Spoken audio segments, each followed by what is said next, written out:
골드만삭스의 CEO가 되면서 석유 선물 거래를 총지휘하고 있다.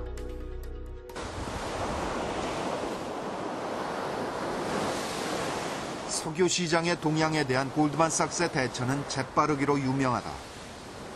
2005년 태풍 카트리나가 미국 남서부 해안을 강타해 텍사스와 플로리다의 정유시설들에 큰 타격을 입혔다. 피해를 입은 정유시설들이 복구되는데 시간이 걸릴 것이라는 소식이 전해지면서 석유 시장이 요동쳤고 이미 선물 거래에서 많은 물량을 확보하고 있던 골드만삭스는 1조 5천억 원의 수익을 올렸다. 골드만삭스는 그 후로도 꾸준히 석유 산업 시설들을 인수하고 있다. 모건 스탠리 등 다른 금융회사들도 실물 자산을 매입해 석유 시장에서 지배력을 확대해 나가고 있다. 현장에서 입수된 정보를 바탕으로 대형 은행들이 움직이고 그 뒤를 헤지 펀드들이 쫓아감으로써 가격이 급등한다는 것이다. Today, investment banks such as Morgan Stanley and Goldman Sachs also are active in the physical energy business. They own energy assets such as fuel storage, power stations. That has never happened before. These big financial players are purchasing physical storage facilities with the sole intent to get an insider peek on the movement of crude oil so that they can communicate that to their energy traders in New York and push the price of energy products up. So there are deliberate manipulation strategies, most of which are not currently illegal. Between the goods and the market fundamentals, and I think John Larson and all the 금융자본의 투기 의혹은 최근 미국 의회를 뜨겁게 달구고 있다.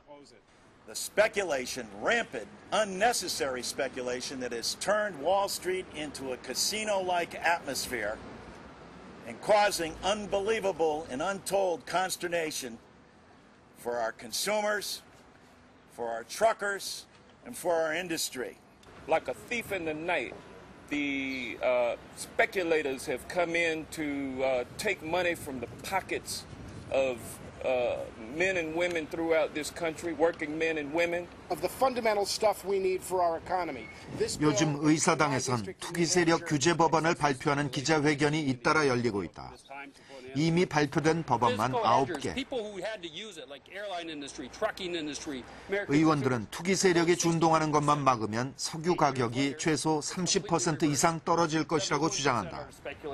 29% are the physical hedgers, like the airline industry, the trucking industry. So we have introduced legislation. United Airlines announced the furlough.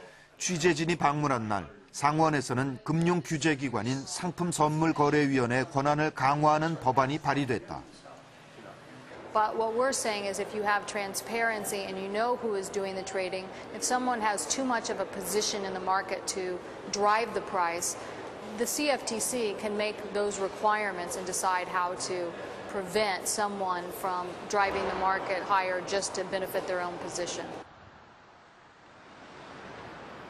하지만 투기와 가격 조작을 적발하고 감독해야 할 상품선물거래위원회는 사실상 뒷짐을 지고 있다. 과거에 비해서 약화됐지만 여전히 상당한 권한을 가지고 있음에도 실질적인 조치는 미루고 있는 것이다. 오히려 어느 정도의 투기는 불가피하며 나름대로 긍정적인 역할도 한다는 월가의 입장을 그대로 공유하고 있다. Futures markets require both speculators and hedgers. Speculators provide the market liquidity to allow hedgers to manage various commercial risks. Placing limitations on the amount of speculation that an individual or entity may engage in necessarily limits the amount of liquidity in the marketplace and may limit the ability for hedgers to manage their risks.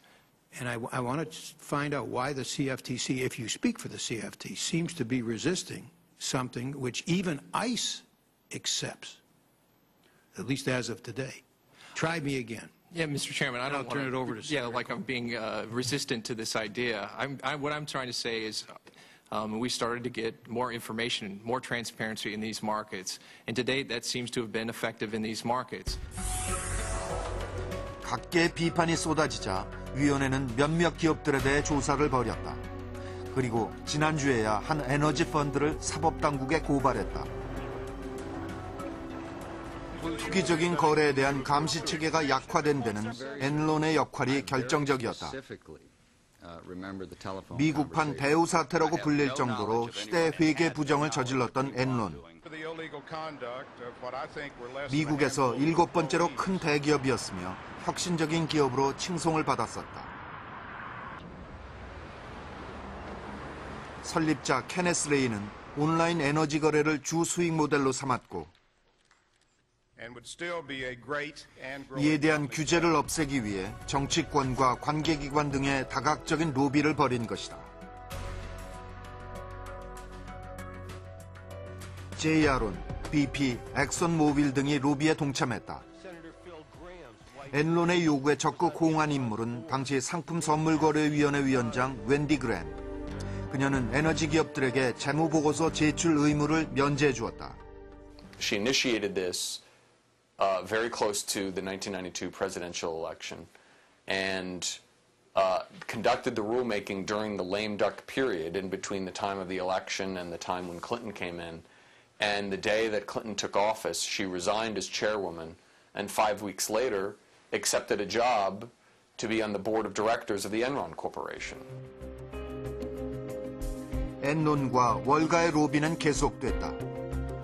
2000년 12월 박빙의 접전을 벌이던 미국의 대선은 커다란 혼란에 빠져들었다. 세상의 눈과 귀가 온통 개표 결과에 모아져 있을 때 한 법안이 제출된다. 상품 선물거래 현대화법. 핵심은 장외시장 개설, 선물거래 자유화, 금융자본의 에너지시장 참여 전면 허용 등이었다.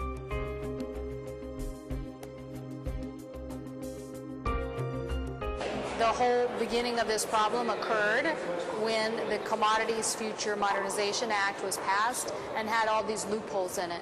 And this legislation came to the floor very late on a Friday night and was attached to an 11,000-piece bill that many people didn't understand all the implications of those loopholes.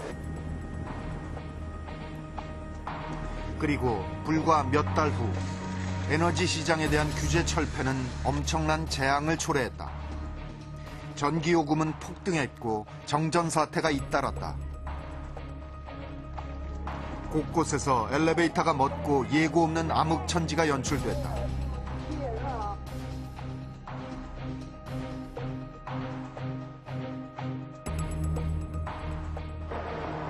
신호등마저 꺼져 교통사고가 빈발했다.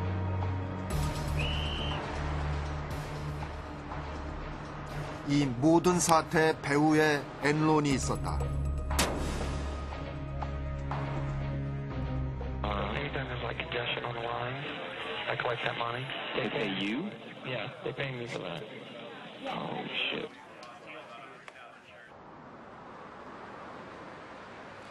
민영화된 캘리포니아 전력 시장에서 엔론은 시설 투자를 전혀 하지 않았다. 그리고 전력 공급이 수요를 따라가지 못하게 되었을 때 오히려 그나마 부족한 전기를 외부로 빼돌렸다. Hey, this is David up at Enron. There's not much demand for power at all, and if we shut it down, could you bring it back up in 3 or 4 hours? Oh, yeah. Why don't you just go ahead and shut her down then, if that's okay? Okay. 그 후 몇 달 동안 시민들은 고통에 시달렸지만